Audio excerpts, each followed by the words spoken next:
அட்டகாசமான அரசியல்வாதியாக அதிரடி பயிற்சி பட்டறை பியூர் பாலிடிக்ஸ்.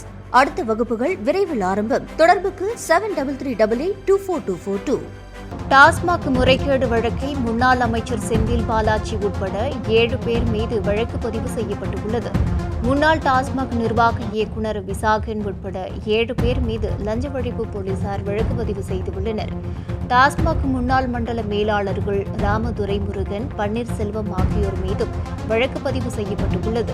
செந்தில் பாலாஜியின் முன்னாள் தனி உதவியாளர் பாஸ்கர் மீதும் லஞ்ச ஒழிப்பு போலீசார் வழக்கு பதிவு செய்துள்ளனர். விதிமுறைகளை பின்பற்றாமல் அதிகாரிகளுடன் சேர்ந்து 17.27 கோடி ரூபாய் முறைகேடு செய்ததாக முதல் தகவல் அறிக்கையில் தெரிவிக்கப்பட்டுள்ளது. 2020 முதல் 2025 வரை குற்றம் நடந்ததாக முதல் தகவல் அறிக்கையில் தெரிவிக்கப்பட்டுள்ளது. டாஸ்மாக் முறைகேடு தொடர்பாக தமிழகம் முழுவதும் 41 இடங்களில் லஞ்ச ஒழிப்புத்துறை சோதனை மேற்கொண்டது. டாஸ்மாக் முறைகேடு வழக்கில் முன்னாள் அமைச்சர் செந்தில் பாலாஜி உட்பட 7 பேர் மீது வழக்கு பதிவு செய்யப்பட்டுள்ளது. முன்னாள் டாஸ்மாக் நிர்வாக இயக்குநர் விசாகன் உட்பட 7 பேர் மீது லஞ்ச ஒழிப்பு போலீசார் வழக்கு பதிவு செய்துள்ளனர்.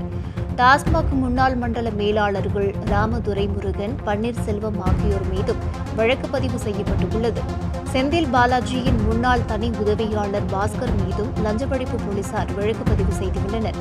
விதிமுறைகளை பின்பற்றாமல் அதிகாரிகளுடன் சேர்ந்து 17.27 கோடி ரூபாய் முறைகேடு செய்ததாக முதல் தகவல் அறிக்கையில் தெரிவிக்கப்பட்டுள்ளது. 2020 முதல் 2025 வரை குற்றம் நடந்ததாக முதல் தகவல் அறிக்கையில் தெரிவிக்கப்பட்டுள்ளது. டாஸ்மாக் முறைகேடு தொடர்பாக தமிழகம் முழுவதும் 41 இடங்களில் லஞ்ச ஒழிப்புத்துறை சோதனை மேற்கொண்டது.